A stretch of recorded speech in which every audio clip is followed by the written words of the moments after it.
Test. Perfect.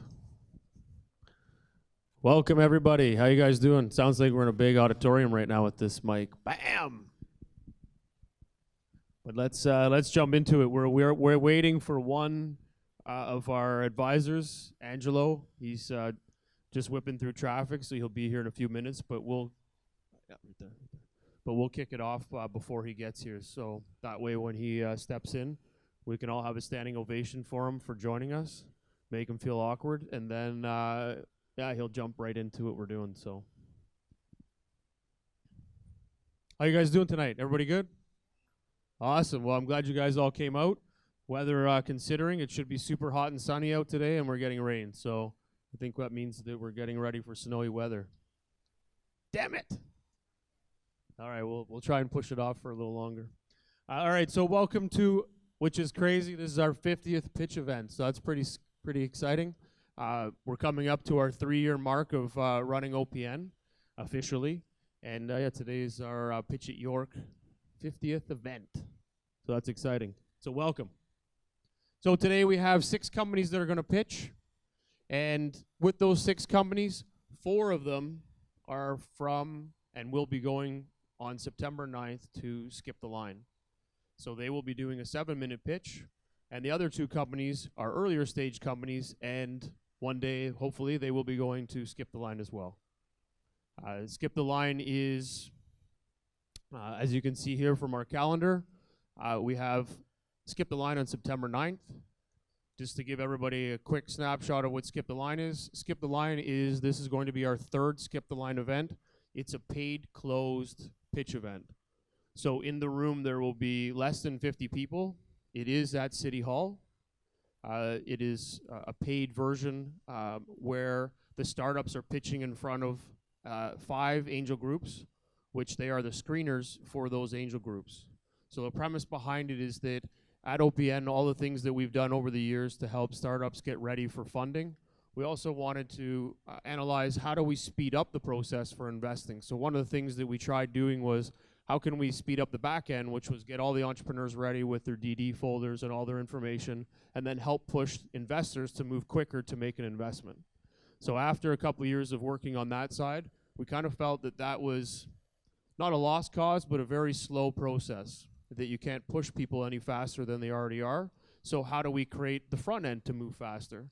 So this is where we created Skip the Line, and it's supported by the City Hall, Toronto, City of Toronto. And what we do is, we thought, well, you're going into screening and you have to get a hold of all these different angel groups, and that takes time. Then they book you for a call, and then they book you to come in and do a screening, and they got to understand your business, and that can take a few months. And then by the time you get into all these angel groups, you're probably 3-4 months in. They're all different times, and then it takes you 8 months to raise money. So again, we wanted to clean that up and speed it up. So what we said was, why don't we get all the angel groups into one room? We'll try and build on those angel groups. So right now we have 5 that advise, that are screening, and those 5 give crucial feedback and questions to hammer the startup about their business. So we work with a 7-minute pitch. There's 9 minutes of Q&A, and then those angels pick the top 5 of the 10 companies that pitch, and those 5 pitch at our City Hall event, which runs on September 12th. So there'll be 2 7-minute pitches and then 3 3-minute pitches. And again, this is because we're trying to give the most exposure to those startups, to the ecosystem, and to the environment. And at City Hall, we have roughly 300-400 people that attend the event. There's showcase and keynote, panels, all that good stuff for learning and meeting and networking with other entrepreneurs and VCs and angels. So the benefit obviously allows you to move forward to get in front of that event and create more showtime and more face time with those investors. And one of the good things that we're going to be doing on potentially September 9th, we're working out the details, if not it'll be in the November show, is that we're turning that into an investment meeting as well. So anybody that's in the room will have the opportunity to invest in the top 5 companies that will allow us to move forward, so that when that startup goes to screening, say at York or anywhere else, within 3 weeks we'll have hopefully closed some amount of money either through our fund or through the investors in the room. And then that way that startup can now say, OPN's invested $50,000 into us. 4 weeks later. And we will close that at a quicker state so that there will be DD meetings on Monday following, the following Monday after that, so that we can push this forward. So this way it'll help accelerate the speed that these entrepreneurs are going for funding. And if we can be a little bit of a help inside of that, then we're game, especially when the 10 companies that we do have pitch, they're all rock stars and they're all awesome in what they do, and we want to see them move forward faster too. So that's some of the insights of the things that we're working on to speed up the investment side and help people be comfortable with the companies that we work with. And all the companies that pitch, we work with at some capacity throughout the time period. So we are doing our best to help those startups get ready to for funding and pitch at our events and other events as well. Some of the other up and coming events we have, Fireside is next weekend. And we partnered with Fireside, so if you guys haven't heard about Fireside, Fireside's very exciting. We've been going there for 5 years. This is our 5th year. We were at the inaugural with the 70 people and hung out there and enjoyed the cold temperatures and camping and staying in some cool places. So this will continue again for the 5th year. And what we do at Fireside with the team is we structure a workshop on the Friday morning, I believe it is. Last year we had 21 companies that worked in the workshop, and some of the angels in the back, in the corners, they were there as well. So they go through and all the startup cycle through to learn a bit more about their business and how to pitch. And then at the end of the day, we have, if you will, a pitch off, which is all 21 companies do a 1-minute pitch. And we have 3 advisors pick the top companies, top 5. I think I have a number 5. It's big. 5. It's good. So the 5 companies then go on to pitch at the final, which is a 3-minute pitch. And it's in front of pretty much the entire people that are at Fireside. So last year, I think there was probably 200-300 people that watched. And Jason Kalkanis and Jordan Harbinger were all part of the whole program. So that was really cool. And Galen was there, an advisor, and Jess, and a few others. So it worked out quite well. And then the top companies got free tickets to Fireside the following year, which would be this year. So that was kind of cool because we never do a pitch competition. So we get to do that at Fireside because we want to do something a little bit different. So it's a pretty exciting story, I guess, with them. And they've come a long way, and they sell out every year. So there'll be 400 plus people that will be attending all over the world. They fly in to go to this event. So a little bit about OPN. The numbers since we started in 2016, give or take, we've had around 5,000 attendees, 160 pitches, close to 30 speakers, 5 workshops, 120 startup showcases, 100,000 monthly social impressions, and lots of subscribers on our email list to keep everybody updated on what we're doing. So we're always building, so feel free to tweet and post and Instagram the hell out of us because we like to help you guys grow.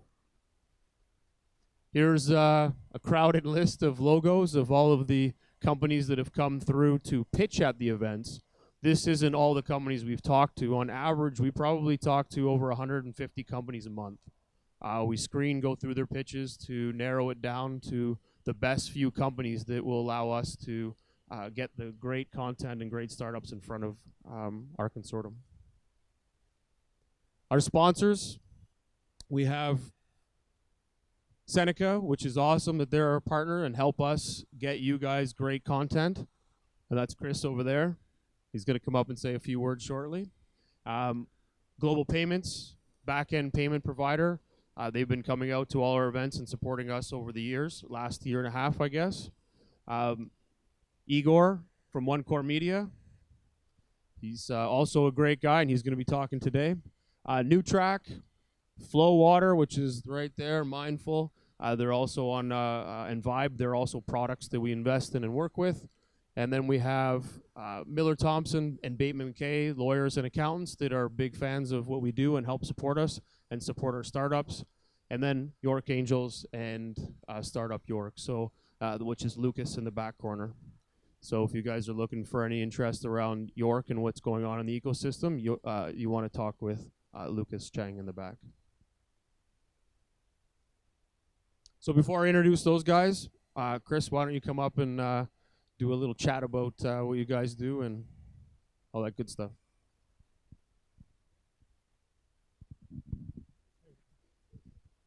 So I am so happy to be hosting the 50th event. 50. That's awesome. There should be a cake here there with candles. But it talks to your incredible work in the ecosystem, taking an idea, driving it forward, pulling in partners, making it happen, all for the betterment of entrepreneurs. You work tirelessly for entrepreneurs. I am so happy to be working with you on this, but you are a great entrepreneur and a great ecosystem driver. So thank you for all that you do. Give it up for this guy. I was looking at the list of the past logos of people who have pitched up here, and I was so proud to see a number of Helixers on that list, and we have 2 tonight that will be presenting, and we're looking forward to hearing them. We're also looking forward to our October 22nd when we have the next event. It's actually going to be in Helix. Right now we can't run it in Helix because we have another event running, a career recharge. So, but we look forward to seeing you back at Seneca in October 22nd in our incubator space. And until then, I wish all the ventures tonight that are pitching good luck, judges. I know you'll do great, or angels, to give feedback. And Jeff, always a pleasure. Thank you. Thank you very much. Helix is my favorite school. Well, it is. I came here. I'm a big fan. All right, so we'll jump into this. Angelo isn't here, so I'll introduce him first only because he's not here. Angelo is York Angel of the Year in 2000. Or wait, it was 1982 or something like that. He was the Angel of the Year. And he works hard. He's huge and true in the ecosystem for entrepreneurs. And we're glad to have him, and he tends and jumps into all the things we do. So he's great. He'll be here shortly. But I think really he was Angel of the Year 2 years ago. So, but he's got a background with in the government side, funding startups for the last 20, 30 years for OCE and all those good government bodies. So welcome to Angelo. Galen is a true-hearted entrepreneur, owns a couple different businesses, angel investor at York Angels, and working on some new ventures. So we thank Galen for making his way here too. Thank you, Galen. Igor, with our partnership with One Core Media, he is a true entrepreneur because he does run One Core Media, and owner and operator, and also is an investor and supports us through investing into our fund as well. So he is quite built into the ecosystem, and we're glad that you came out to share a lot more on how and what to do on the marketing side. So thank you very much, Igor.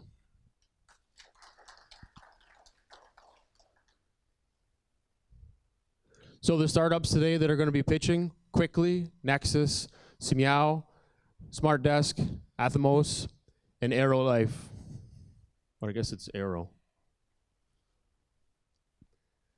All right, a little bit about myself.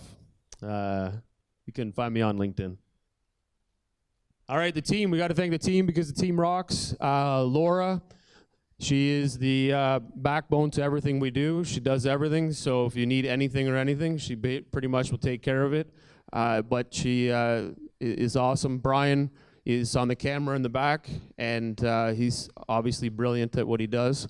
And Mike is the audio, and he is, they're not here tonight, but he'll be at, I think, September 9th. So we have to thank the team for everything they do to make this all zing along, so let's give them a hand too.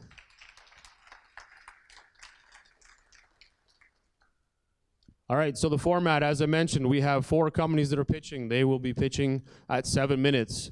At 7 minutes, I will cut you off. At 6 minutes, I will raise my hand letting you know that you have 1 minute left. At 7, we will shut you down because we like to keep it nice and tight and on time.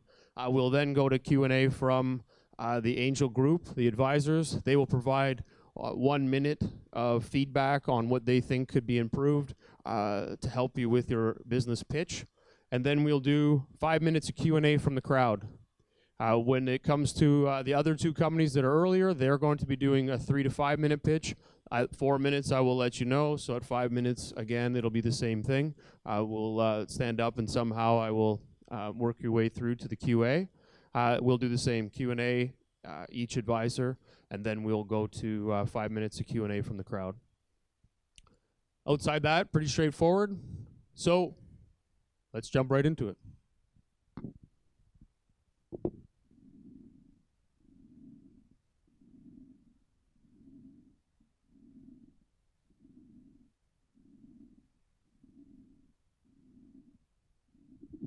Airlife, you are up.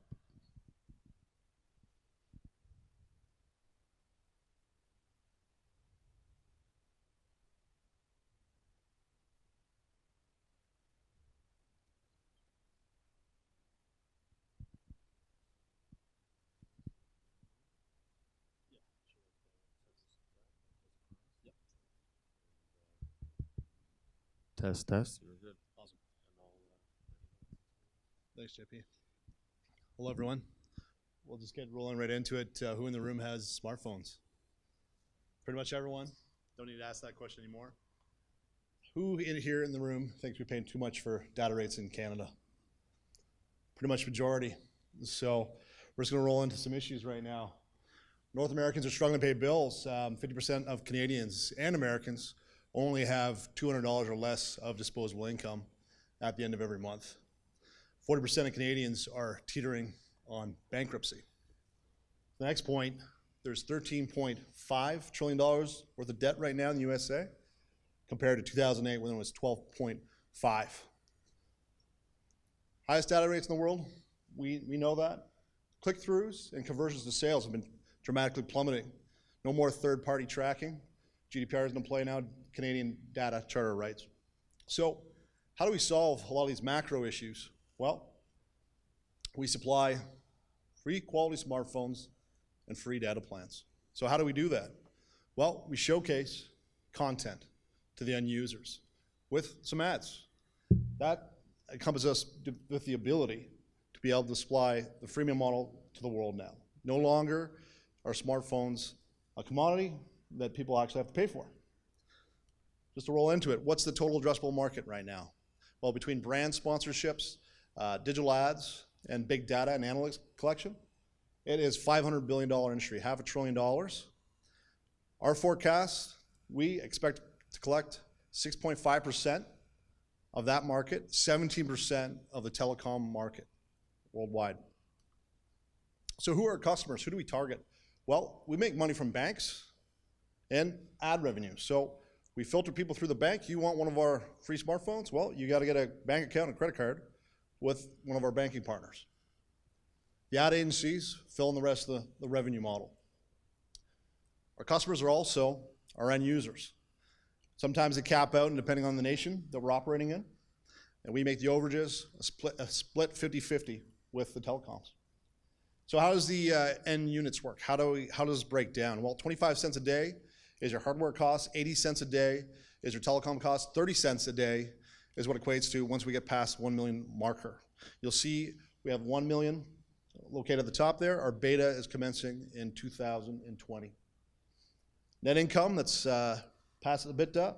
On your far right, it gets really lucrative once we get up to 20 million units in market, and that's in North America. We conservatively expect to capture 17% of the Canadian smartphone users with telecom plans in market in North America. That's Canada and the USA. So IP, we do have our own IP, provisionals, PCTs. We do have a few trademarks. We are the free phone now. Be free, power to the people. And that's an echelon of what's going on in the market. Right now, we did build our own content delivery system. We're not operating on a legacy system. Legacy systems can be broken into a lot easier, and you need the appropriate architecture for data collection, which we're not doing yet. All our ad revenue models are just purely ads. So when you're targeting Generation Z or Millennial, you have to have a strong foundation for the environment. And we do have that. 50% of our profits from direct smartphone sales go towards People to Planet carbon offset projects. Oh, sums up that slide, but basically, we went on Dragon's Den, went very well. We had a lot of good feedback, can't really talk about it, but we're with District Ventures now in Calgary and the IBM innovation space. So ideas are nice, concepts are great, but you have to have a strong team to implement them. So who was great once? It was BlackBerry. They still are. They're coming back with the security side. We have global supply chain, rockstar Chris Bell for the peak, uproaring to the peak of BlackBerry. We have director of accessories, Sean Taylor, a good friend of mine since the age of 5, Vic Batia, securities and payments for Sephora, and a few other large organizations, international and national. So myself, I've had a media company for 10 years. We worked with international clients, national clients, mainly in action sports genres. And that led into having my own charity, which offsets carbon footprints, because I feel passionately about the environment, which has led to how can we help the environment even further, educating people, providing the world with more education for free. 2018 most creative business in Canada. That was great. From the Canadian Business Cup, World Organization. And then now IBM's been very kind with giving us free office space throughout North America. We have a free office space in Hamilton, which is great, 1 King Street West. BMO, we're aligning with their branding. We're here to help. We're helping nations. We're helping Canada and the USA. You'll see in the top left, or your right hand corner, we have a strategic partnership from the royal family in Dubai, the Al Maktooms. They see the benefit in this in UAE and MENA. So pre-seed's closed, $305,000, $105,000 of that was from angels, which is great. And now we roll into the different rounds of seed. So we have one closing September 25th, which is an echelon building up as a capital we need to refine that CDS delivery to the phone. It's an app to start with. A modified OS actually is $1 million project. So with a 10,000 unit beta, we just do app level to begin. Everything closes out June 10th as far as the seed. Discounts, of course, reduce as we get to that date. $5 million in total is what we're after. And for what this project is, based on discount cash flow model, future values, we can really have an impact on the world. And my name is Douglas Mockery, and that's Arrow.life. So thank you very much for your time. Be free.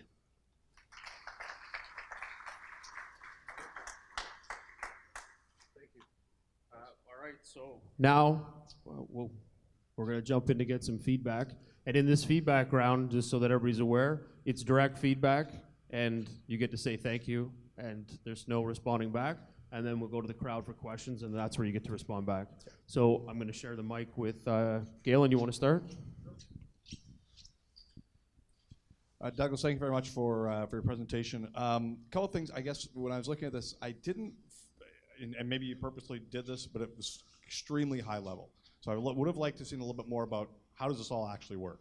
You know, the fact that you're delivering a content management system to a phone, that's really all you've told us. But I'd like to understand a little bit more about exactly what it is you're doing, how it's working, you know, what is the amount you guys are putting into this, this type of project, and what is the expectation for the customer? How much on the privacy side do they have to give up?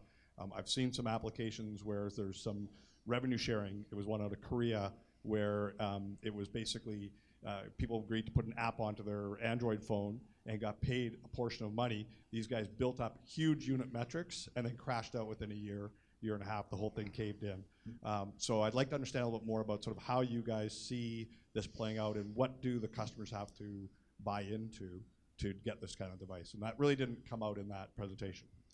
Thanks for that question. That was okay. Nice to meet you.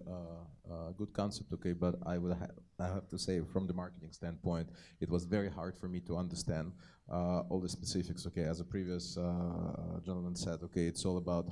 I mean, it's too high level. So what I would suggest, okay, perhaps, okay, to do maybe divide this presentation into the 3-4 components, like a value proposition, and like from the right top all the way to the bottom, because it's a little bit all over and confusing for me from the marketing standpoint, especially.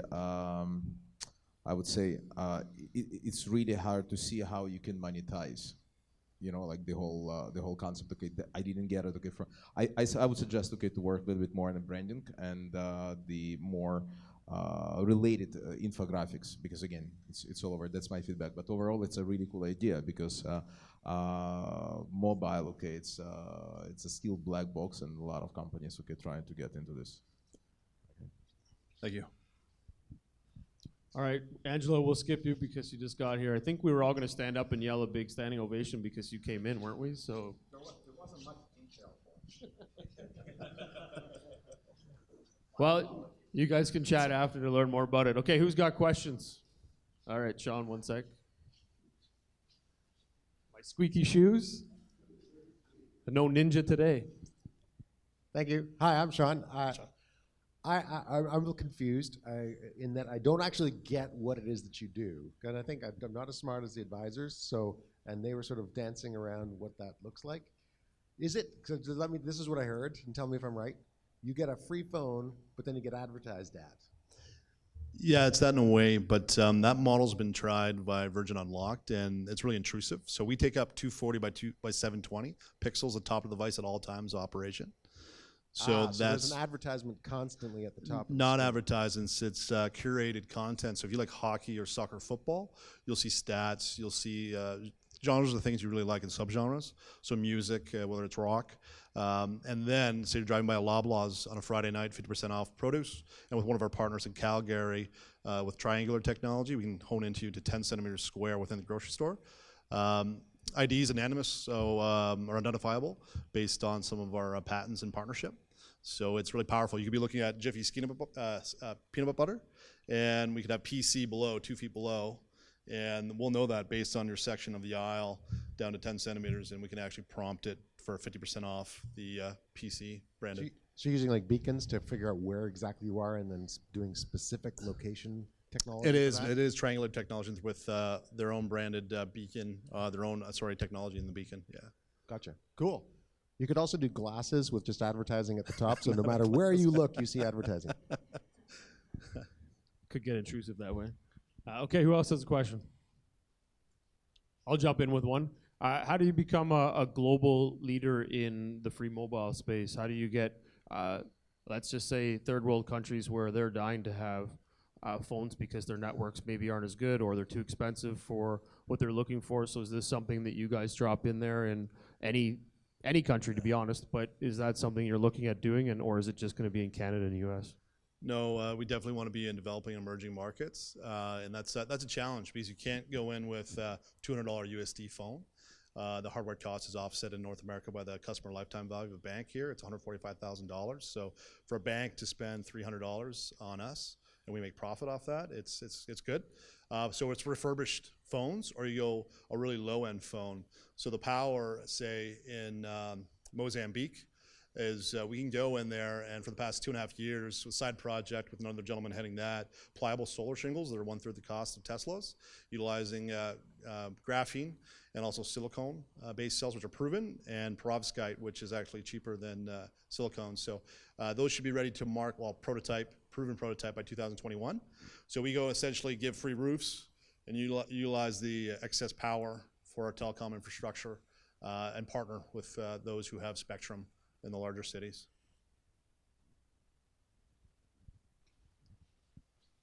I'm curious how the big 3 Canadian players are going to allow you in. And right now there's a big going on in that industry right now, letting other companies come on board and share that space. And they're lobbying against the government allowing us to do that. So how do you intend to grab some of that market share?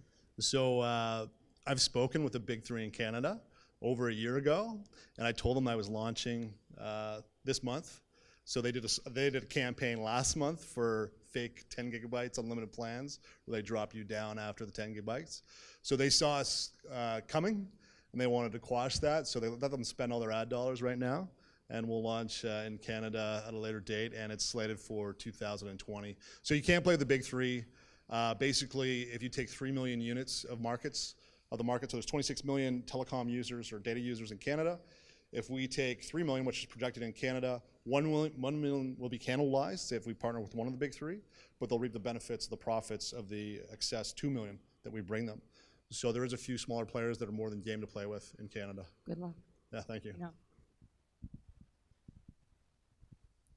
Regarding your IP protection, what is your provisional patents on? So right now, there's 1/6 of the world's patents are mobile, and you narrow it down to 80 patents, and it's all how distribution of the phone space, depending on app level or OS extended level.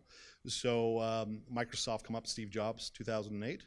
So we actually had a workaround, and we actually have a fellow who has a patent with his company from 2005 for geolocation and delivered to the phone. So if through due diligence, I'm more than happy to show you the written out and the figures, the diagrams of how that works. Yeah. Anybody else? All right, so manufacturing and distribution, what's the cost of the unit for you, and how do you mass produce this product without crunching your bottom line, if you will, by having to produce 1 million of these, and then who distributes them? Well, there's about 3 countries that can do manufacturing, one that does an amazing job with all the components, and it's China, it's Shenzhen, and there's a number of tier 2 manufacturers that are near the larger manufacturers, and so you can get factories that can do 1 million units a month, and that's the benefit of me going there since 2016 and forging these relationships and partnerships. But yeah, you get a low $30 unit phone, but no one wants that in North America. You're looking at costs, lowest you can go usually is $100 to $150 USD for the North American market. Yeah. And then distribution, who attacks that for you to start pushing these out? Are the banks going to be giving away free phones to get you to sign up, or do you have to go and stand out front of the bank and give them a free phone on their way in? Yeah, so go-to market strategy, and you gotta abide by the KYC rules of banks, know your client, and then you do have to get them usually into the bank, but there are some rules changing leading into 2020, both in the US and Canada. So for the first initial launch, you do have to do grassroots, get people educated, because when you give something away for free, Fongo is an example at Waterloo, there's a lot of education. You're like, wait, I get long distance and text for free, what's the catch? Well, there's some ads in there, and they've been successful with that model. So we're just taking it to the next level and flipping the script that much further. Amazing. Well, thank you very much. That was great. Thank you.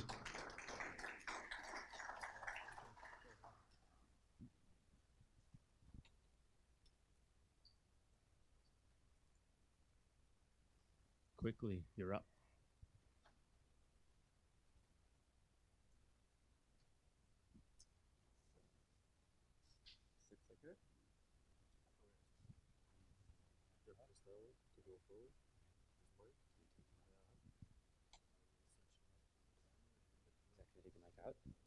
Can I take this out? Okay. Hi guys. First there was Bruce Lee, then there was Jet Li, now it's time for Quickly. And Quickly is karate for your mind. My name is Gyanendra Khanna, I'm co-founder of Quickly. We are in the early stage, we're chasing 135K bridge round at a 2.7 million Canadian valuation, and I will get into that detail a little more, but just want to share that with you guys. Before we dive into it, let's do a quick experiment. Who do you guys recognize on this screen? You can scream it out. Yeah, Michael Phelps, Serena. And that's what happens today. Most of the world will recognize these athletes because we put them on a pedestal. But we don't recognize the brain champions of the world, like Raymond Campayo, Alex Mullen. Alex Mullen won World Memory Championship last 3 years. So yeah. They don't have a platform for this. There is no way for these guys to shine like our athletes do because we just haven't built the platforms for them to do so. That's where we come in. Quickly is building the world's first massive multiplayer online cognitive game.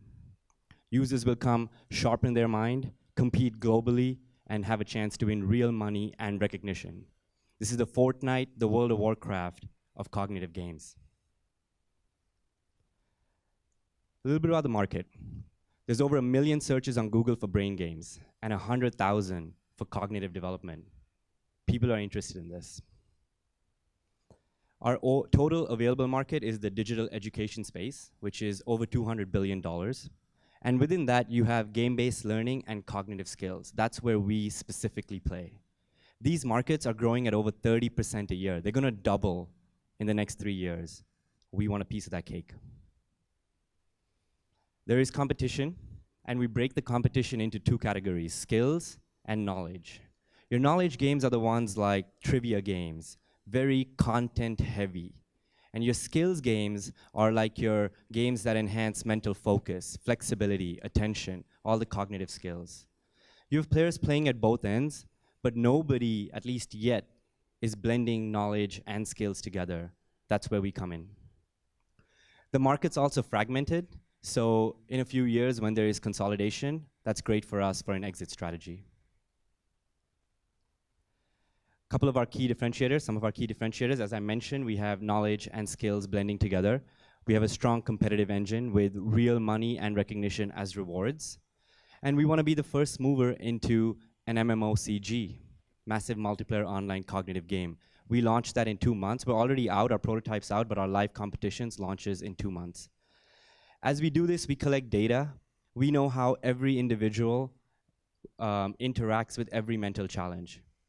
So if I know that Angelo took 7 seconds on a math question and the rest of the world takes 9 seconds, then I know he's 1 standard deviation better. And like that, for math, English, focus, attention, we know what your cognitive profile is and can then apply machine learning to drive personalized education. This is the future. A little bit about our history. We launched last October. We've had steady growth throughout the year. And earlier this year, secured over 135K in funding, and last month crossed 15,000 in signups.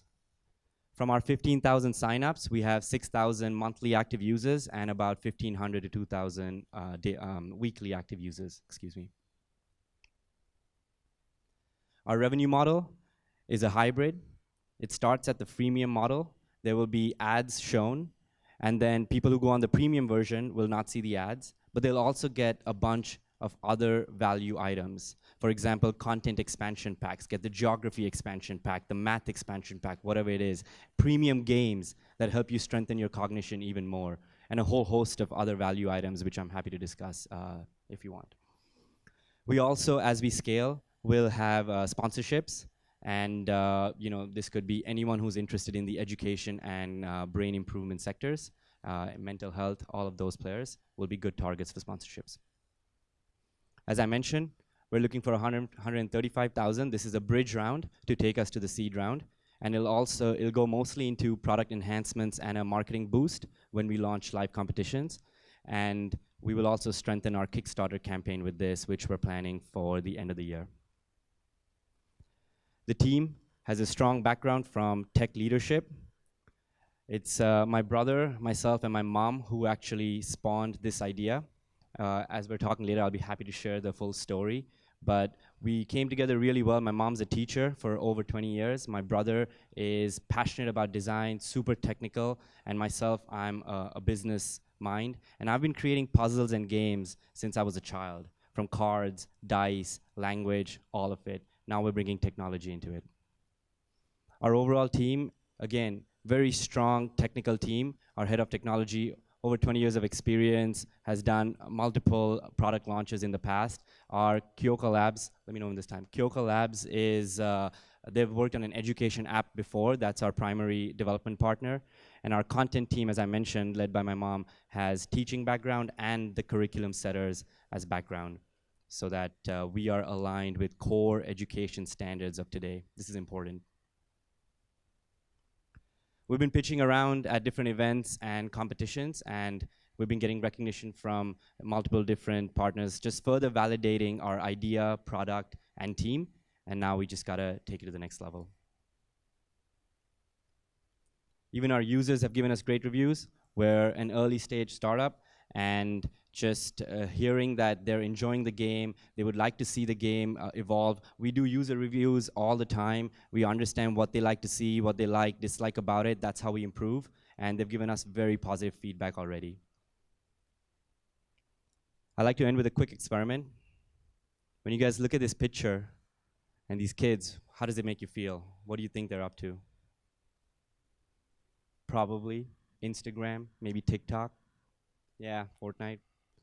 And what if we told you that they're learning new knowledge, strengthening their mind? Now, how does it make you feel?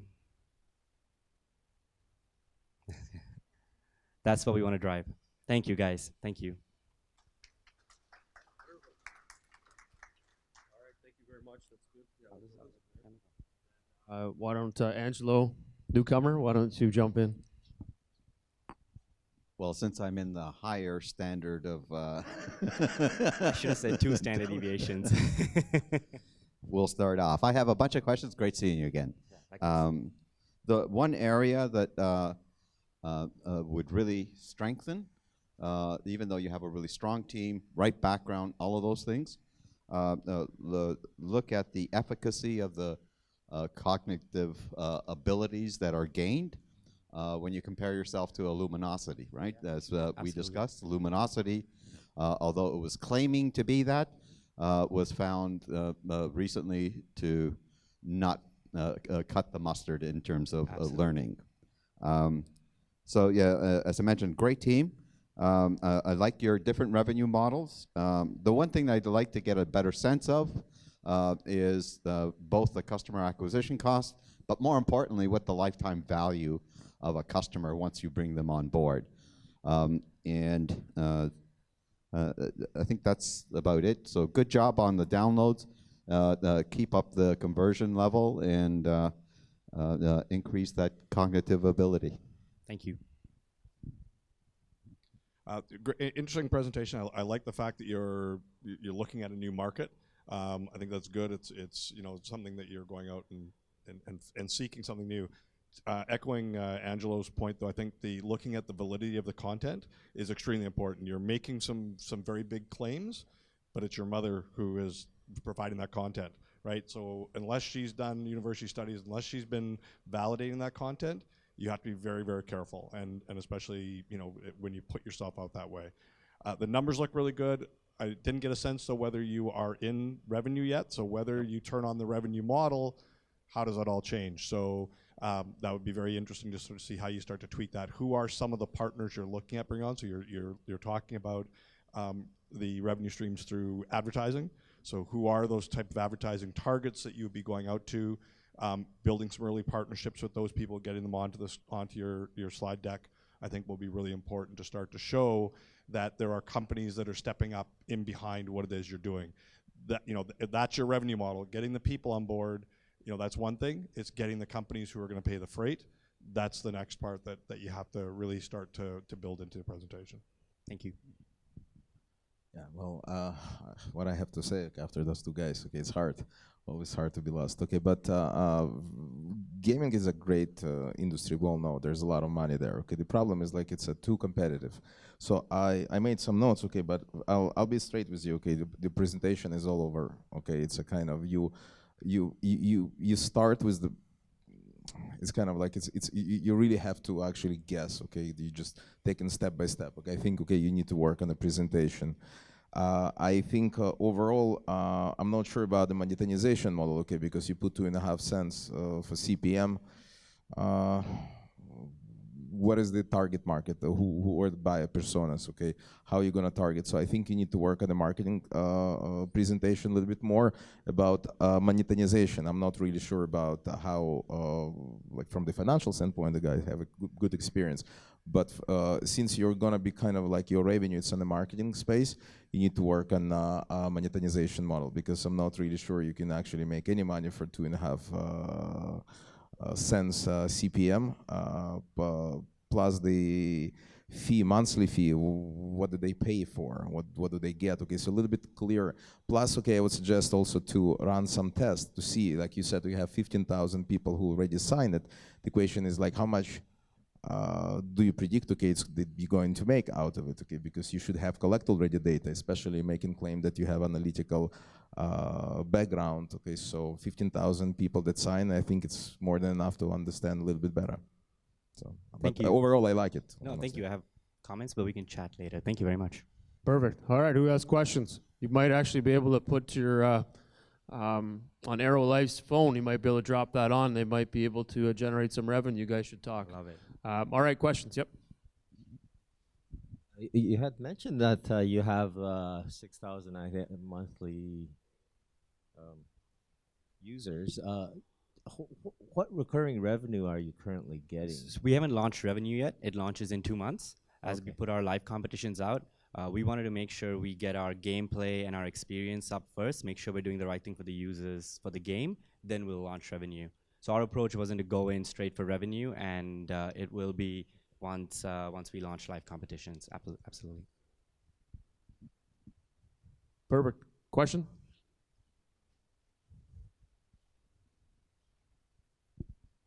At the beginning slide, you were talking about the different zones where your app is halfway between knowledge and skills.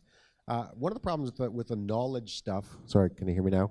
One of the problems with the knowledge-related things is it's so culturally sensitive, meaning there are various places in the world where knowledge-related stuff will be relevant and other places where it won't. How do you handle that? So games usually fail because of that, where they can only be useful, or the knowledge stuff only works in Toronto or regionally exclusive? I think, no, that's actually a really good question, and we are not focused on location-specific knowledge yet. We will be, that's on our radar. Right now our focus is core knowledge and core skills. So what I mean by that is core knowledge, math, English, basic science, like the building blocks of further education. These are universal. Language being English, if you want to be international today, yes, you can learn Hindi, whatever, Punjabi, whatever, but actually you need to know English. That's the universal language today. So we focus on core knowledge, and then core skills, we actually, these are not taught in school today. We learn them passively and in parallel because we're studying for a test, so we need to focus, improve our memory. But we don't actively teach cognitive skills in school. So we have some principals as well who we're talking to now, and they've validated, the type of knowledge and education. It's not just my mom who's bringing that on, just like as an FYI. But so they've actually been very happy with the approach we're taking, because it's really on the core of what should be in education. And first it was our belief, but now with their support behind us and the validation, that's really checks it off for us, yeah. And soon we'll have them on our slides as our formal advisors. We're in the last stage of that, yeah. Did that answer your question? Thank you.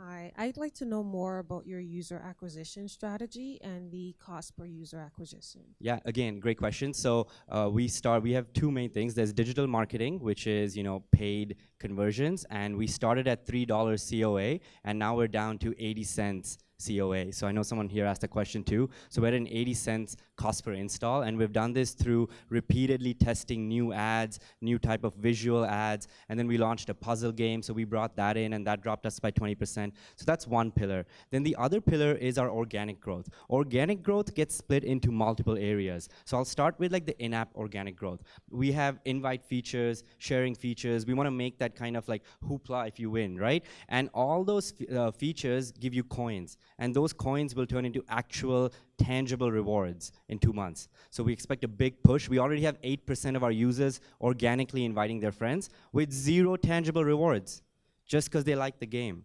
Soon that should boom.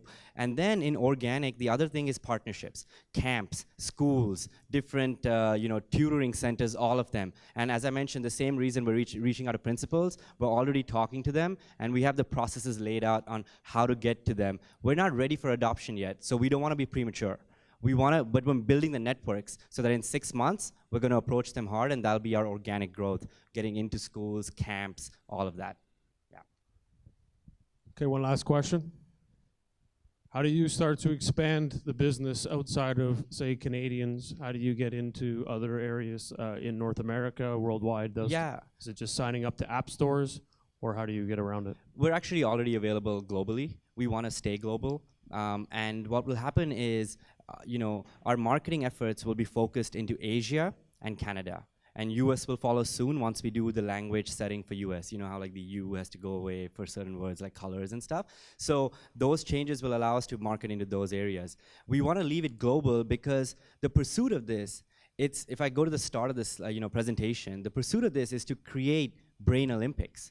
It's like we have Olympics, but for the mind. So you should be able to come and represent your country. You come and play for Canada. If you're good at math, you're good at English, go find someone who's good at focus, puzzle solving. Now you build a team. So we want to keep it global because the idea is to make this into a global championship, a sensation. Live streaming on Twitch, Huya, all of it. And then the amount of pride we feel that people get when they're representing their nation, that's different. So that's what we're trying to pursue, and we're going to keep it global forever. It's like Robot Wars. It's like Robot Wars, yeah. All right, man. Very cool. Thank you very much. That was great. Thank you. Thank you.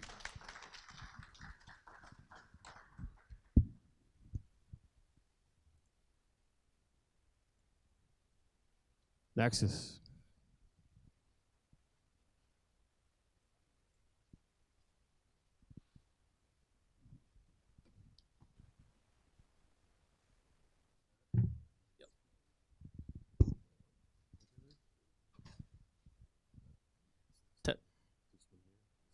Left, right. All right.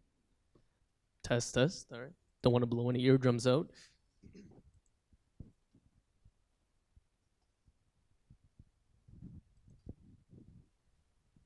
All right, you're good to go.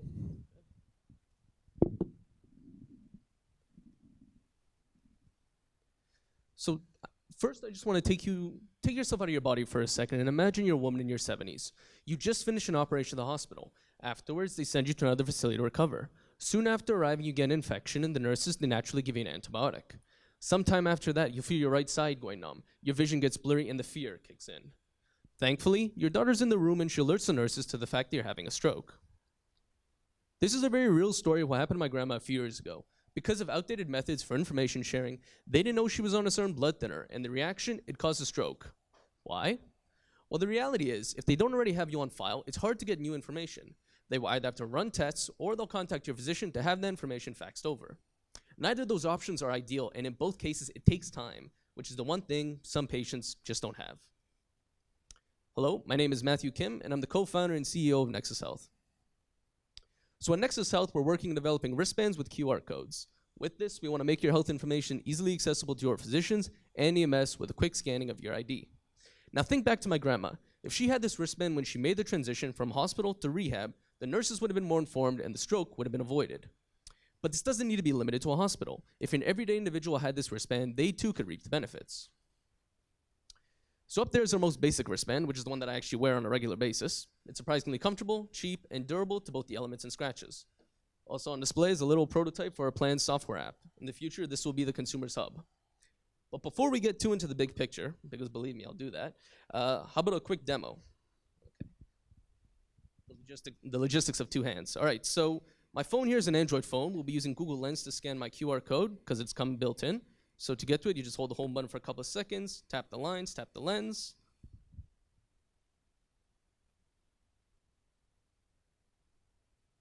Sometimes it takes a couple of tries, but there it is.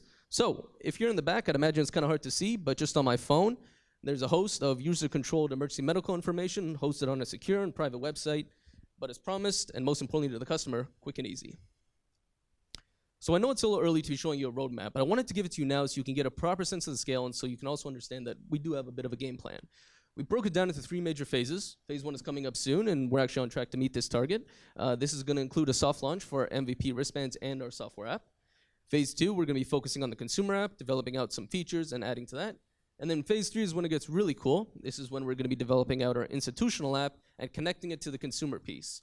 With those 2 systems, plus our wristband, we'll be able to enable the smooth sharing of data to all members of the patient's healthcare team. So the consumer platform that I mentioned is built around 3 basic functionalities. So with our app and wristband, we want to allow a patient to have a backup plan in medical emergency. With our phone and web app, we want to allow a patient to view a digital copy of their health record anytime, anywhere. And lastly, with our platform, we want to elevate a patient's level of care by giving them useful tools such as an automatic scheduler and e-prescription platform just to start. The second component to our software offering is our institutional app. The goal here is to create the one-stop shop enterprise platform for physicians. With our phone app and wristband, a physician will be able to gain instant clinical data on their patients. With their 2 interconnected platforms, they'll be able to streamline manual tasks such as following up and scheduling with patients. And lastly, with our electronic platform, they'll be able to digitize legacy processes and remove paper documentation. So up there's our business model with all the figures attributed to it. I can't speak at this moment to the stainless steel band, but I could tell you the NATO one, the one that I'm wearing. We have our suppliers sorted out there. It's sourced from China. Our supplier there can handle 10,000 units a week. And after our initial order with them, it's ready to go within 3 weeks. I can also tell you that for the NATO strap, we have a profit margin of 42%, and with the stainless steel, we estimate around 62%. So based on our market research, we found quite a few segments who would be interested in our product. But today, I just wanted to highlight the children who are under 17 and all the seniors who are receiving at-home care from a family member. We classify them as the dependents. So today, we assumed a 10% market share, and with that, we have an opportunity just shy of $35 million. And also to remember, it's just those two segments, and we haven't even talked about institutions yet because we're still doing our market fit research at this point. But I can tell you that we're mainly targeting retirement homes and multi-physician family doctor practices.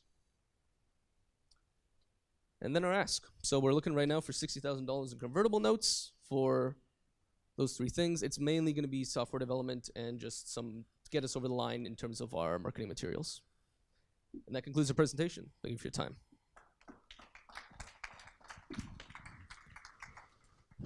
Perfect. Good job.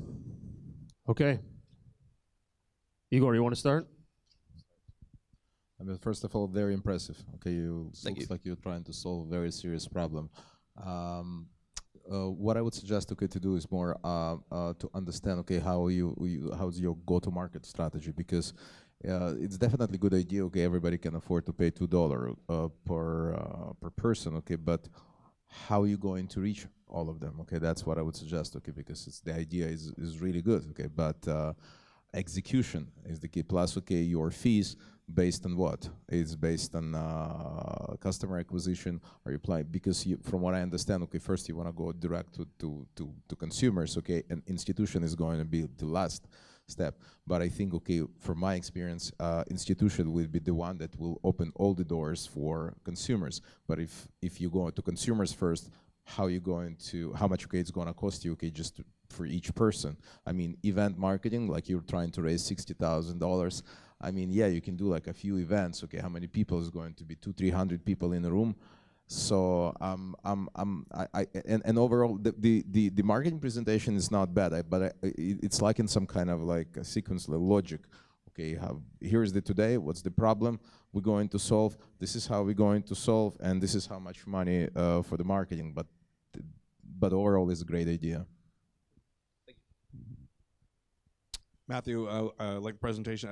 Interesting concept. Couple of things I'd like to see within there, a little bit more to Igor's point on the go-to-market strategy. I think just sort of fleshing out how you think you're going to get this to the market.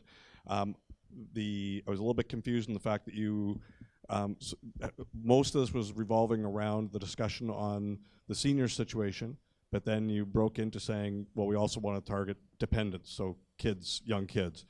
At an early stage, take one target and go and fish as hard as you can in that one pond. I think by trying to expand it out into multiple markets too early could get you a little bit too stretched. So I think as an investor, I would rather see you focus on one market and go hard at that one market. And the other is what I didn't see in there is anything around IP. This seems to me, QR codes have been around for a long time. Something like this, I've thought that somebody would have thought of this before. So what I'm not seeing in there is, what else is out there like this? And I think that's again, as an investor, I'd want to understand what are my protections around this type of thing. Do you have IP protection? Have you filed for it? Those type of things. Thank you. Interesting concept, and I like the whole concept. I used to wear a metal band. Although I lost it, never replaced it, but that's another story. The key thing is, when you need it, will the people that are actually helping you utilize the technology or not? Because that's where the real value of the technology. It's not about having a really funky wristband. It's whether the EMT services will take the time to scan and actually capture that data. So that's one area that I'd like to get a better sense of. How is it being embraced by that community? Will they see this as a real solution to an issue that they currently have? Or will they just be focusing on treating the individual person under that emergency situation, and whether they would take the time to do that? Also, it would be good, and I do see a market in the long-term care facilities as being a key target. Have you had any discussions with Riviera or any of the other LTCs that are available, and what do they think of it? I do know that they have actually necklace tracking units, which they could theoretically input a lot of the information that you're talking about. So how do you differentiate from that existing platform? So some of those things, a little bit more depth on the on your differentiation relative to all of the different solutions that are out there, from the traditional low tech to the higher tech. Other than that, I think it's a key area that you're trying to address. Perfect. Thank you. All right. Who has questions? I'm going to straight up steal Galen's question about IP protection to give you an opportunity to answer. Thank you. Yes, so I mean, well, we've gone through the standard stuff in terms of you know, trademarks, registration, all that. But I know you're wondering about the patents. So we've done some patent searches in terms of other competitors that are doing something similar, and we found a couple of failed patents from like 5-ish years ago. So and it's fairly similar, but we haven't really looked into, because we've been basically bootstrapping up until now, so we haven't had a chance to shell out for a really good lawyer and start going on like a $10,000 adventure to see if it's patentable. We are talking about patenting the backend processes, the way that it all interacts, which seems a lot more feasible, but we're not really into it just a second. But yeah. Okay. What are the regulations around it, like HIPAA, etc.? What all things you need to take care about this product? Right. So we're required by both PIPEDA and PHIPA, obviously. We've had those discussions already in terms, so we recently brought on our developers, and we've already had that discussion on like the initial stage. But what we're required to do, at least for like the initial implementation, like you mentioned, we are going to be starting on the consumer side. At that stage, we're not. There's this one thing, I can't remember off the top of my head, but if we reach this, if we're like a big EHR vendor type thing, then we need to have an extra layer of regulatory compliance. But if we're looking like we're not actually going to be at that stage. I'm sorry, I answered that very poorly. It's okay. While I walk over, I'll ask a quick question. Is it something that you could put on a patient that goes into a hospital? They already have a wristband and they check you like literally every 2 seconds everywhere you go. What's your name? Who are you? Is that something that could then be picked up by other things like TVs and stuff and can show the information so that they no longer have to ask you this question? It just, you're sitting down there, TV picks it up, real time pops it up, and now the doctor knows that's you, that kind of thing? Yeah, there's a debate going on right now in terms of where we want to actually take it on the institutional side, because I mean, like you saw on the roadmap, it is pretty far away. The school of thought is either we run our own proprietary data, and then there's a lot of infrastructure and there's a lot of compliance on that side, or our wristbands ourselves would link into their actual data. So it is a possibility we're thinking about. It would be the easier implementation, but it requires a lot of partnerships on both the EHR side and the actual hospital side. Thank you. 2 questions, but connected. How do you plan to get the hardware into the hands of the consumer? And second of all, how can you really get this scaled without institutional partners in the process? Aren't they the ones that are going to make greatest use of the technology? Thanks. Yeah, thank you for asking, because I feel like I maybe didn't really convey where the focus is going to be. So going back to the roadmap again, early on it's going to be a soft launch, and we're just going to be hosting it on Shopify, selling it online with some kind of basic social media ads to just get some early level traction, something low budget. As we're going through our institutional partners and trying to get more and more of them on board, the hope there is that they would be able to promote the product. So it's less so that we're completely ignoring the institution, but rather we are hoping to leverage them.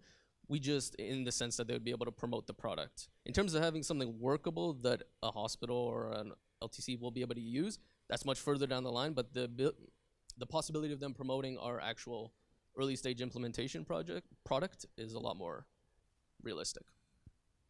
Okay, perfect. All right, thank you very much. Good job.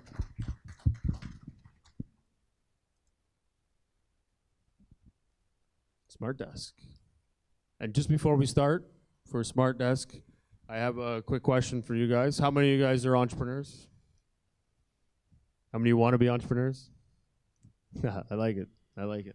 All right, so we do this quick spot where we do 30-second pitches where you can come up and pitch your business and help us learn a bit more about yourselves. So if you're not pitching today, you can come on up. We'll take a couple of you to come up, and you can tell everybody what you're all about. Who wants to jump in and do that? Yeah, come on up. Go on up. Yeah, come.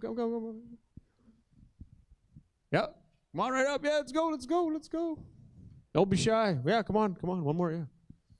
All right, so this is how it works. You're going to say your name, what your business is about, what you do, and then at 30 seconds, I'm going to cut you off.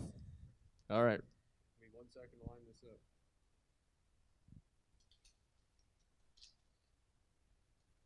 Ready?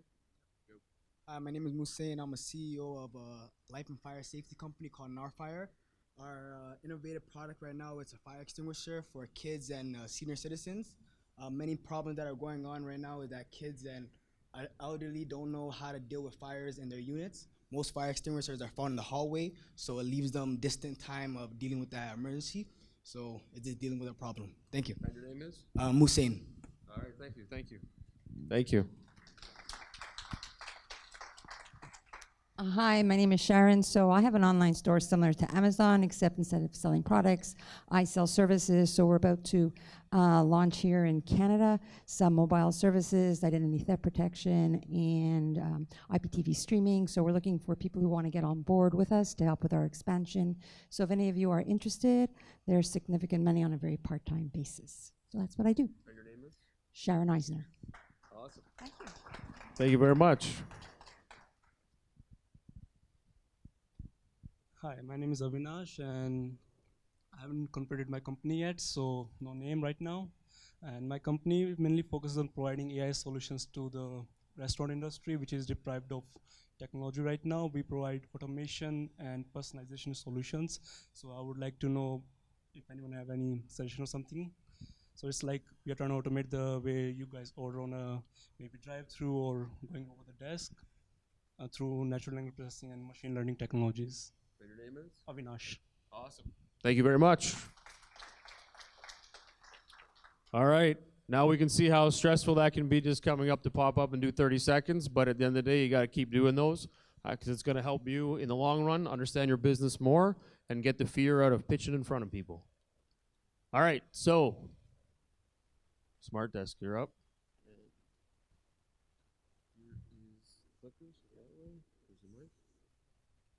This one? Okay. Yep. My name is Craig Polton, and my company is Smart Desk, and I'm one of the co-founders of the company. So what is Smart Desk? Smart Desk is an all-in-one digital marketing solution for SMB companies. So CRM, a lot of companies are doing CRM, but what we do a little bit differently is an all-in-one SaaS application. So we've got lead management, sales management included in our application, the all-important marketing automation. Companies that successfully implement marketing automation can experience up to 34% increase in revenues. So we do a lot of the different features that companies are looking for in order to have an all-in-one solution. So what problem are we solving? So companies are basically trying to make the decision whether they want to get into the space or not and what they have to do to get in. So some of the things that are good for us and where we are, and I'll get into some of our pricing, is a lot of the companies are worried about cheaper alternatives coming on the market, spending too much money on CRM. Some of them are not even sure what marketing automation is. These are opportunities for us to educate the public or the markets, the small business companies. So look at this. We've got a lot of companies have had some difficult experiences implementing marketing automation. So we have a process that makes it very easy for people to get on board. Okay, so what problems are we solving? So useful metrics that companies are looking for when they're looking at their data at their company. So we've integrated a lot of this information directly into our dashboards. We're very small business focused. So companies are looking at conversion rates. They see that on one of the first pages they log into when they get into their application. What's the revenue that they're generating, their leads, their engagement, their pipeline value, and the other two we have on additional screens within the application. So we're an existing company. We've got customers, we've got revenue, and we've got all the things that go along with it. So Berlitz is a company we've been working with for a long time. Actually, I worked with them in a previous company, and they came back to me for a solution. And at the time, we were just launching our product, and they were considering Salesforce because they had some experience with Salesforce. And they said they didn't really have the appetite for the cost and the time involved to get Salesforce going for their company, and they asked if I had any good solutions. Well, we did. So we got them on board with SmartDesk. They've grown pretty considerably in the time that we've been working with them. They're up to about 400% increase in number of leads they're generating. Thomas Tunguz, who is he? He's a partner at Redpoint Ventures, and he says that if he was to start a company, it would be in the CRM software space, and he'd be going after the top companies. He'd be going after the 1% of the customers out there who are using Salesforce or companies similar to that, and building a company around that. Essentially taking 1% market share from Salesforce is a $1 billion company. So 1% of Salesforce, that's a $1.2 billion company with $130 million of revenue if you're able to take market share from them. HubSpot, 1% of their business is a $56 million business with $5.1 million in revenue. And the market is only growing. And I think Salesforce has recently dropped to 19%. I read that just the other day, but they're still growing at 13, 14% year over year. The market's healthy. So Gartner says, if they were to get into software, CRM software revenue will continue to take the lead of all software markets, and be the fastest growing. So of all software markets out there, CRM is number one. So what's the size of the market? Currently, we're at $40 billion market right now. It's expected to grow to $80 billion in 5 years. That's doubling the amount of companies that are going to be spending money in this space in the next 5 years. So we're priced ourselves to be very competitive in this space. So we charge $25 per user and $3.99 a month for SmartDesk. So the more users you have, it's a little bit extra cost, and a $499 fee to get companies set up. This positions us very favorably in the market. So we are a lower cost. We offer monthly services. A lot of the companies like Salesforce, when they first started, they offered monthly billing, and that was one of their disruptive technologies. Well, they abandoned the small to medium-sized business market. We want to service them with our pricing. So the growth potential. Currently, we're expected to do $350,000 in revenue this year. SaaS companies are typically valued at 11 to 17 times revenue. So we've got a very comprehensive marketing and sales strategy to grow our company. And we believe that we are on the path to a $2 billion company. The market definitely supports it. So our raise and exit strategies. We are looking at $250,000 from friends and family and associates, $250,000 from angels, and we are working with OCE for some matching funds and some of the programs that they offer. So far, we've soft-circled $400,000 in raise. Our exit strategies for angels and any of our investors is, of course, another round of VC funding. That would be where our investors can get out at 10 to 15 times revenue. And of course, acquisition, it's a Pac-Man market. There are definitely opportunities to exit through acquisition. And of course, down the road, if we so choose, there's the IPO, RTO possibility. So who are the team players who are going to get you there? So this is the team. Like I said, I'm one of the co-founders. I've been in the web space since the mid-90s. So this is a space I'm very comfortable and familiar with. Robert Killen, he's a senior executive. He's worked at IBM TELUS. He launched CGI in Alberta. So he opened up the CGI office in Alberta. Greg Harper, he's a risk mitigator. He's led a lot of startups and turnaround strategies. He's a member of the Chartered Financial Analyst Institute. And Vlad Sinkovic, I've been working with him for over 20 years. He's our basement dweller. So he's developed a lot of softwares that I've worked with him on in the past for some of these developments. So I'm very familiar with his skill set and what he's building.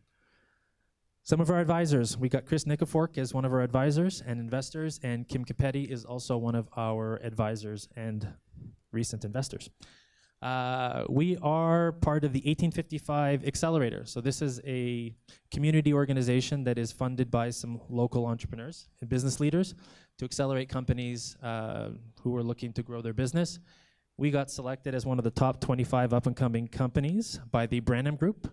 And because of that, we got recognized by the town of Whitby. So Whitby and the mayor gave us a little award for that recognition. So thank you very much.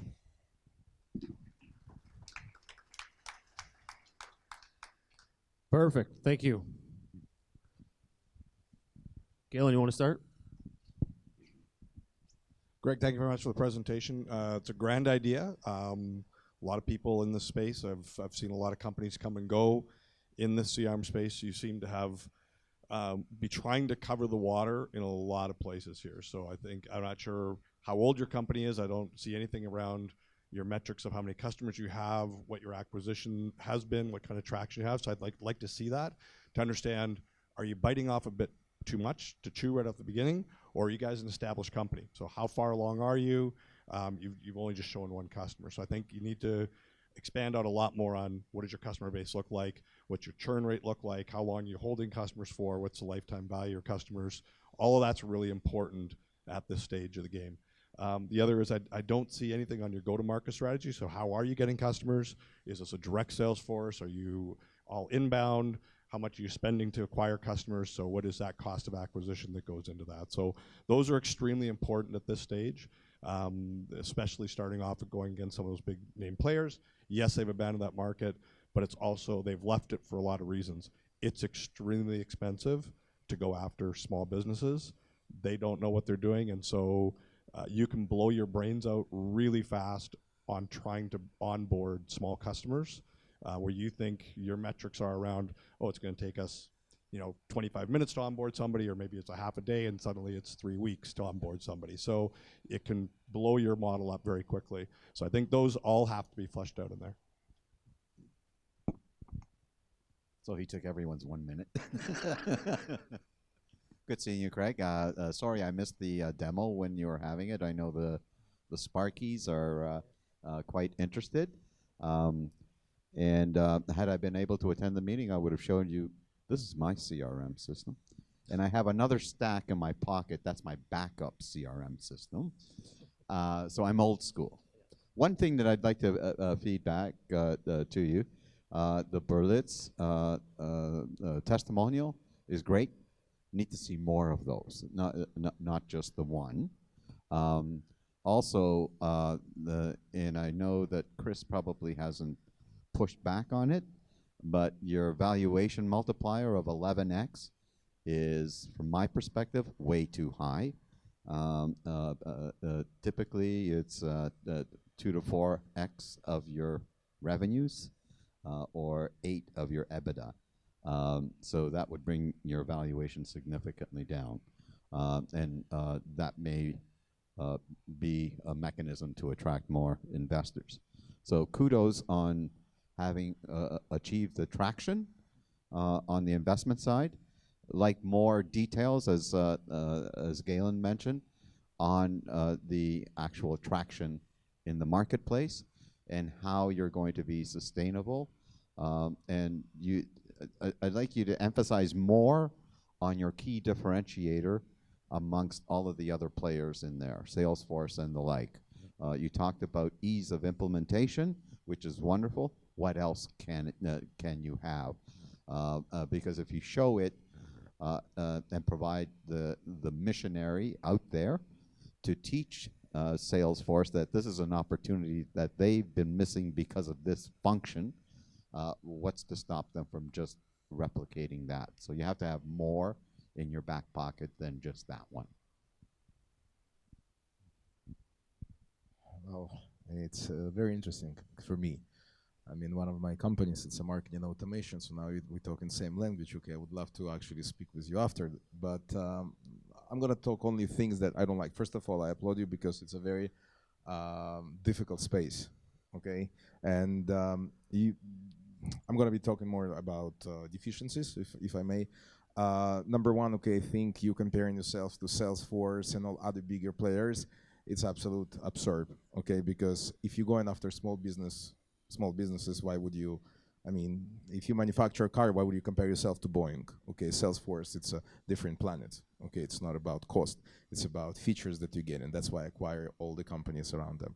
So I would suggest, okay, to focus on your segment, okay? But if you're already comparing them, okay, just show what is the actual value proposition, okay? Because you're kind of trying to solve the global problem, okay? But at the same time, you don't provide any actual information where you're different from all those guys from the feature standpoint.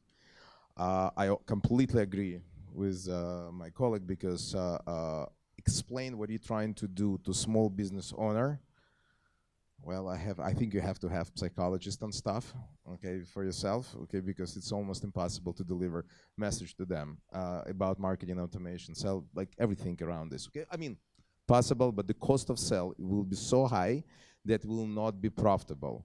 About valuations, okay, actually in this particular space, okay, it can be 10. I mean, but again, it's my just friend just sold it. No. It's no. I at the early stage, okay, perhaps, okay, you're right.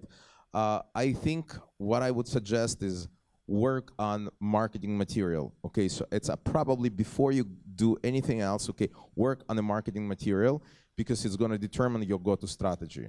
Really, it's just my opinion, but I love it. Okay, really love it. We'll talk after. Sorry, Greg, and just one other thing on your slides.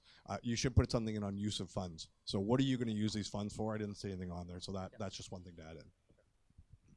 Perfect. Thank you. All right, who has questions? Or who would like to ask a question?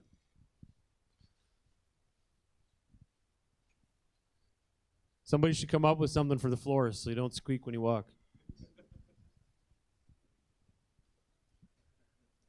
Yeah, so this is a question on the valuation, more so to the panel, like 11 to 17, 10x, 2 to 4x. So as an entrepreneur, how do you like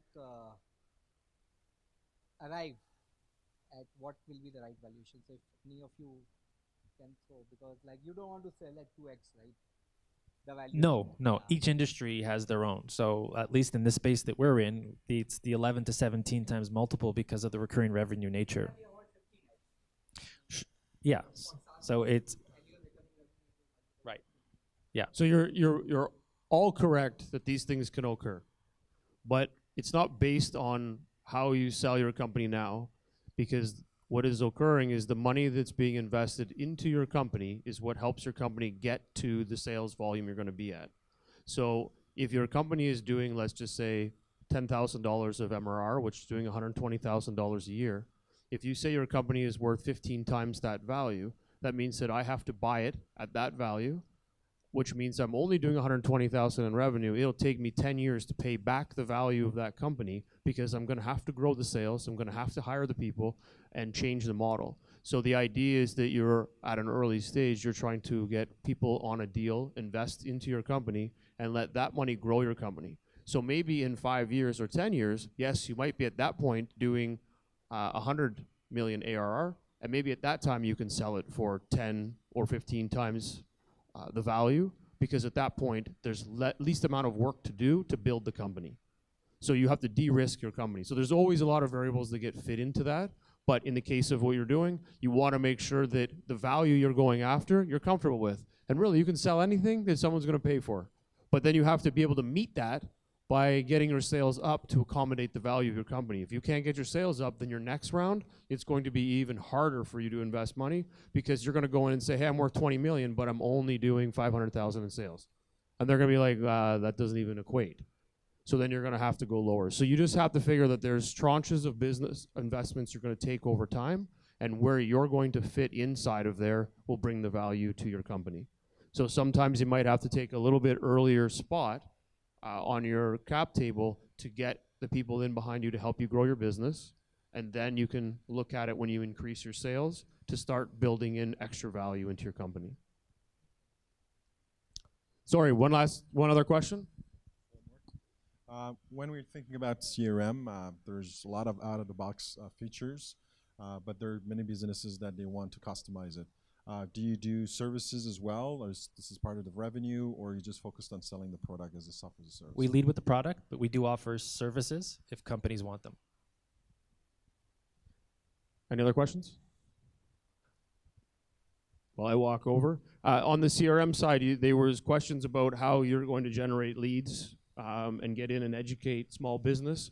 So when you go through the analysis of where the target market you're going after, what's determining that? Like, they have to have auxiliary dollars, they have to have an implementation team, and then they have to actually utilize it. So small business might be a tough fit because they may not have enough people in the business to support the product. So is there a threshold that it has to have at least 15 people in the company? They have to be doing at least $120 million, making that up, but whatever the number is, do you have those metrics so that you can target right down to the slice of, we're going for manufacturing, we're going for this is the amount of money, this is the revenue, and this amount of people they have to have in the company? Yes, so there's different personas that we've identified, but the smallest persona is like 10 employees and up is the ideal sweet spot.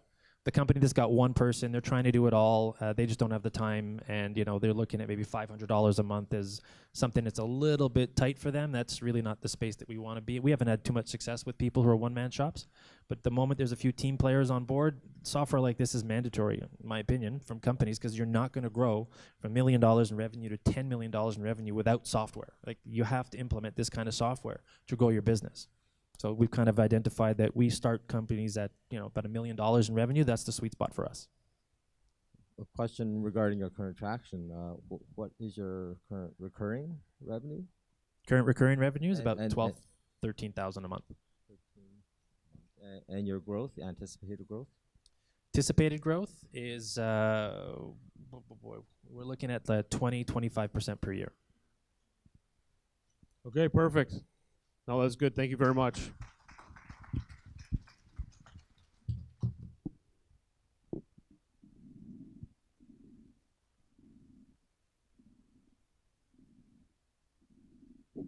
Okay, Athmos, you're up.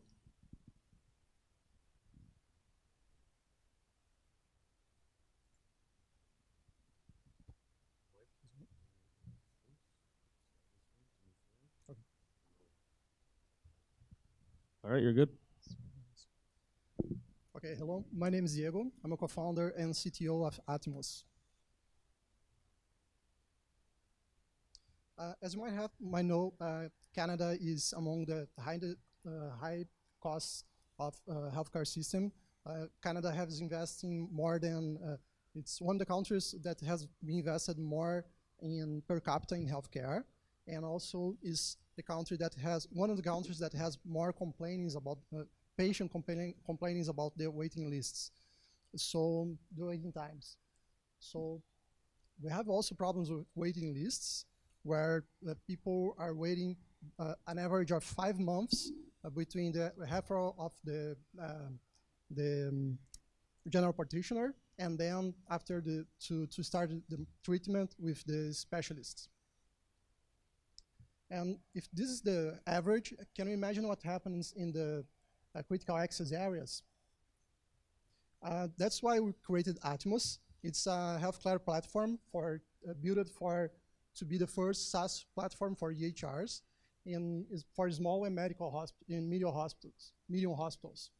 It's a cloud-based platform, and it's a platform that's organized all kinds of patient data, and it's giving information for better and faster life decisions.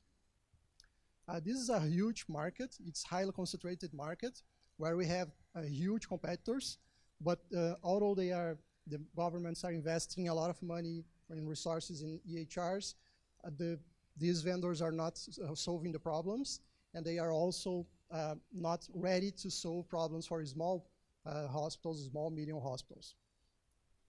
That's why Atmos is a perfect solution for small and medium hospitals. We have this user experience are reducing the time for the users. We have clients and customers reducing time for prescriptions, for example, from 15 minutes to 2 minutes. And if you keep thinking all hospital for all users, we'll be seeing that you have more time to reduce and more time with the patient. We also have, with this solution, we have a lot of features that will be delivered over safety platform, and also affordable regarding the costs that are not the costs that they are not inside the hospital anymore. We have also a lot of features, a lot of clinical data structured enough to be used in predictive patient risks. We have validated the solution in Brazil, and we have so far 6,000 users and producing around 20,000 documents a day, over 7 million patients' records. We have a pretty strong team and with a huge background in the healthcare sector in Brazil and Japan, Europe, here in North America. And also we have now on board 2 great executives in marketing and sales. We have been supported by Seneca Helix and also Latin startups. And now we have been chosen for a program, 5G program, developing research and development with OC. Our global market is valued into more than $30 billion. And here in Canada, we have $1 billion a year just for electronic health records. Our marketing strategy is going to start in the next 6 months. We'll be running this first pilot you got. It's a first deal you get in the hospital in the US. And also, we are looking for large clinics to pilot this solution, this SaaS platform. We also, in the next 12 months, will be implementing, we are looking to implement at least 2 other medium hospitals and also some large clinics. If you look to the forecast, we'll be reaching the break-even point by 2020 and also reaching the 1 million in revenue in 2021. We will be raising $400,000 in the next months while we'll be running this pilot in the US. These resources will be applied in not only operational costs, but also to reduce some barriers as certifications. Thank you so much. Perfect. All right, good job. Thank you. Angelo, Igor, who wants to start? All right. So I'm interested. It's a topic that is really important for everyone, especially here in Canada, as you mentioned. They only seem to be getting worse instead of better. The one thing that I didn't get from your presentation, and I may have missed it because I got distracted from Galen's pants, but was how your solution actually does reduce the wait time.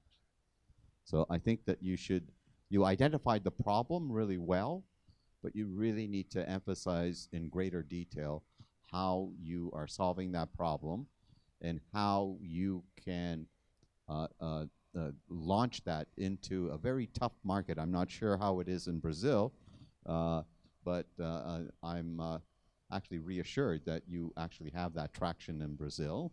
So that's a real strong bonus or plus for you.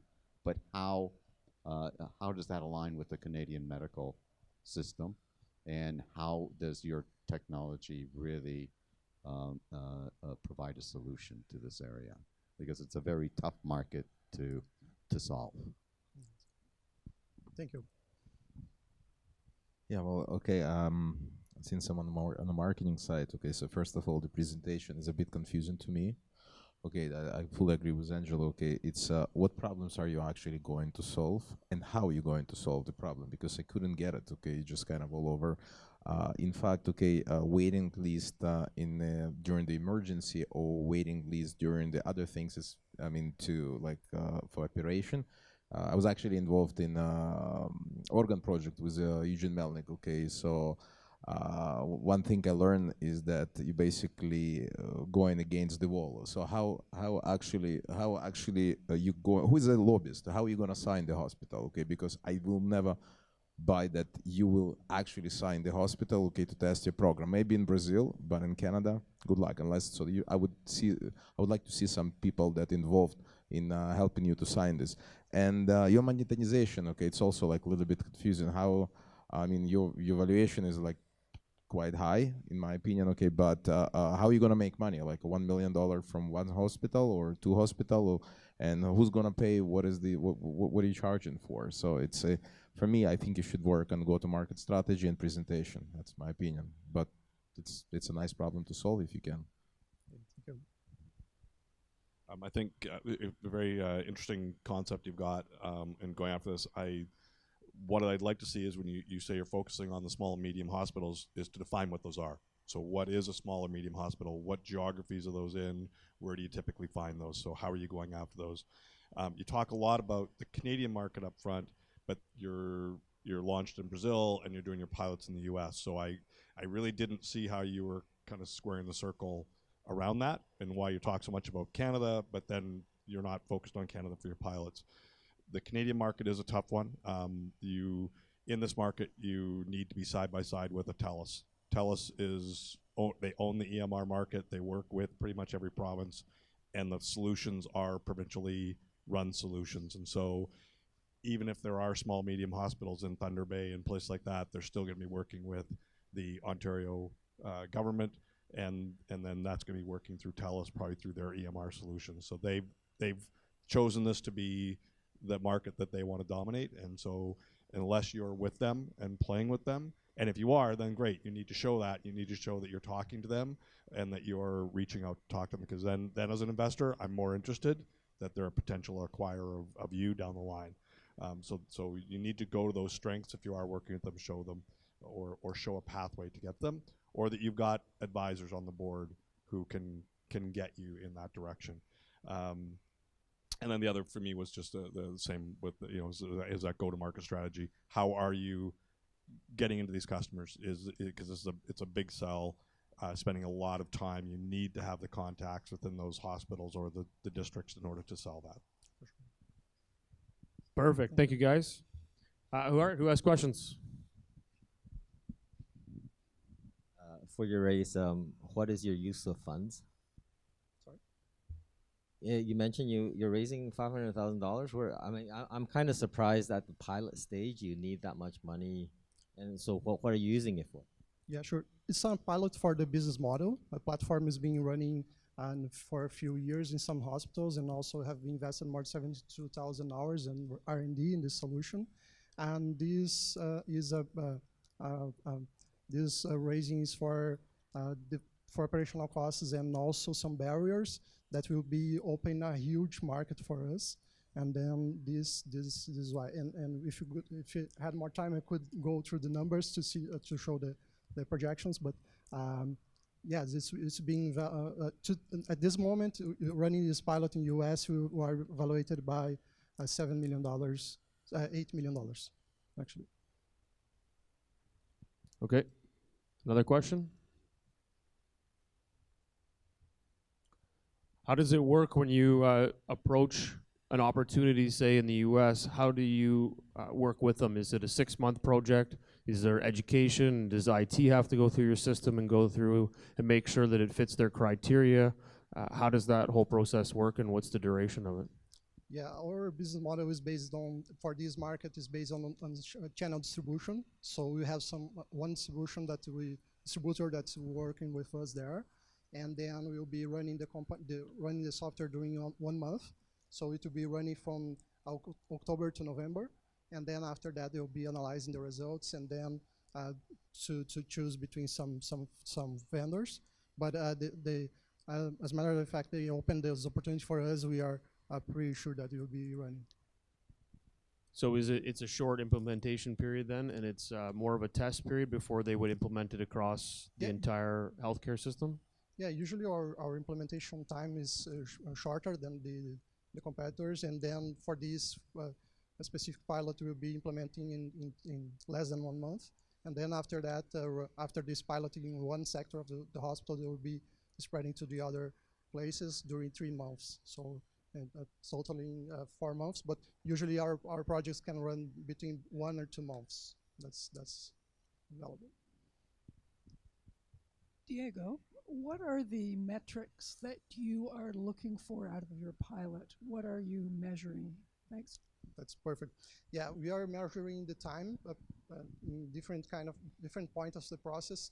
For example, during the prescription times for the doctors, and also some annotations from nurses, administration. So all clinical process will be measuring before and after the implementation.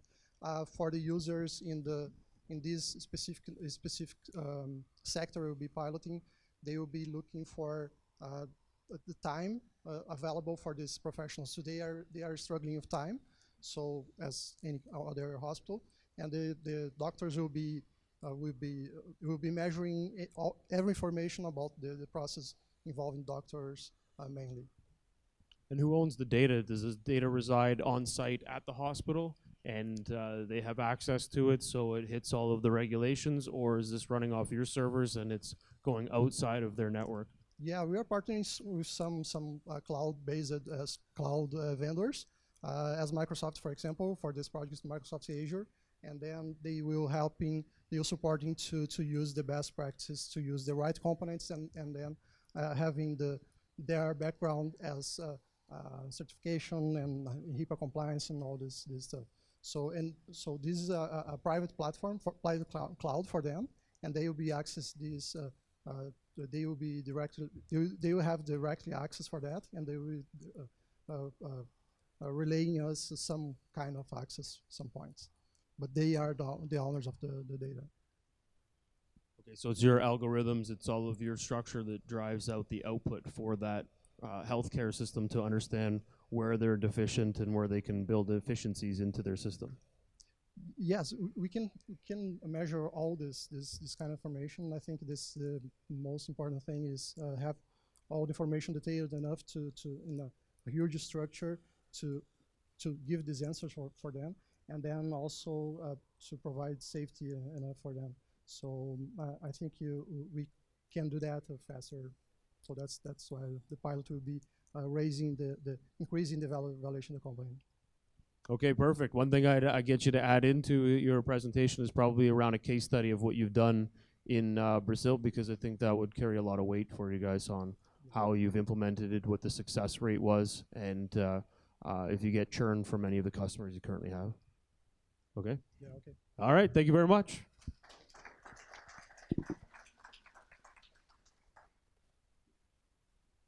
So before we jump into our last pitch, I wanted to just throw out one question. And what the question is, and only because it came up, and I think Angelo wanted to jump in on it, so I'll let him say a few things. But on the valuation side, obviously we've spent a lot of time over the years evaluating companies, figuring out where and when we make an investment. So Angelo, why not give us a couple of sentences on what you think is a better way to focus when you're raising money? So there are around 7 methods of coming up with valuation. The one that I mentioned is just one of 7 different methodologies. And one is better than the other, depending on the particular stage that you're at. So if you're at the pre-revenue stage, regardless of the metric that you use, and whether you use an 11x or a 1x, the answer's still going to be the same, which is 0. So you have to look at the comparables. So this is where I agree with you. You look at comparables of what is a company at this particular stage in its evolution that has received investment. What was the valuation at that? So you look at comparables, and then you sort of align yourself with the comparables that are out there. Where I have challenges is that in a lot of situations, when coming up with a valuation number, a lot of it is based on future revenues. I'm forecasting I'm going to be at $1 million, therefore my valuation, even if we use yours, is at least $4 million. But the reality is your previous fiscal year only generated 100,000. So how do you get to that $4 million valuation? Coming up with the right number is a dance, right? It's a negotiation between entrepreneur and investor, and at some point there's the right beat, and we don't step on each other's toes, and we just are synchronized completely with the music, right? The thing that you need to really look at is, and JP touched on it, what's the next step? So if you have a really high valuation at the beginning, it's not that necessarily in your best interest, because your next round, which will be a Series A round, unless you blow it out completely in terms of hitting your targets or even surpassing your targets, it's then going to become significantly more difficult to justify a significantly increased valuation number. And they'll look at the delta. Where were you before at $11 million valuation? Oh, you were at X dollars. Where are you now? And if the multiplier is only a 2x, how do you justify a 5x increase in value in valuation? The other sanity check is let's move forward. Let's assume that we've gone through that wonderful dance and we're hitting that crescendo. And now we've got an individual that's in your space that turns around and says, I want to acquire you. If I came in at this particular stage and there's a valuation set at least $10 million based on the metrics that you are, as an investor, I want to see at least a 10x. Now, if you tell me that in your particular space, the multipliers are much higher, well, then I want to see a multiplier of 20x. So let's look at what is the current trends in the industry. And unfortunately, we are in Canada, so we have to use Canadian numbers. So if you're at a valuation of $10 million, how many $200 million acquisitions have they been? They occur, absolutely, but how often? And is that a reasonable number? So you have to apply that metric also. So not only apply the metric working forward, but also apply the metric working backwards. And it has to make sense both ways. And if you're interested, I can share a presentation that talks about all of those different methods of valuation. It's actually an easy to read presentation. So just reach out and I can provide that. That was brilliant. Thank you very much. Thank you. Thank you. One thing I'll add on there for you is that when you get into a higher realm of investing, when you get your valuation and your revenues up, say you're doing 50 million in rev a year, you can actually start to play a little bit differently on how you raise money and what you're investing, because you can actually predict now that if I take in $50 million, I can quadruple my revenue base, and you can actually base the value of your company off of that because of the past trajectory of what you've done. So that also comes in at a later stage. But again, that's later stage, so let's just get to the first million, and we'll tackle the rest after, right? All right, so this kind of brings us to the end of our presentations and our time. So why don't we give a hand to the startups for doing a great, fantastic job.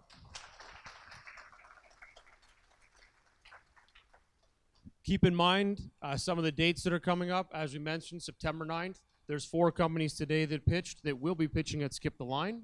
So if you're interested to see more about them and the other companies, go to opn.ninja or send an email to Laura at opn.ninja or myself, j.p at opn.ninja, and we can certainly help you guys facilitate to get to the event. And from there, those companies, as we mentioned, the top 5 companies will then be pitching at City Hall on September 12th.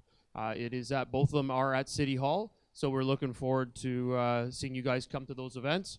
If there is anything else, questions, comments, curiosities, feel free to send us an email. Hopefully you guys were able to post some photos, like us, link us on the social side. Anything like that helps spread the word about what you guys are doing. And outside of that, I thank all the sponsors and all of you guys for coming. And if we can get the advisors and the startups to come up to the front for a quick photo, that would be brilliant. And outside of that, enjoy the rest of your night. And thank you for coming out.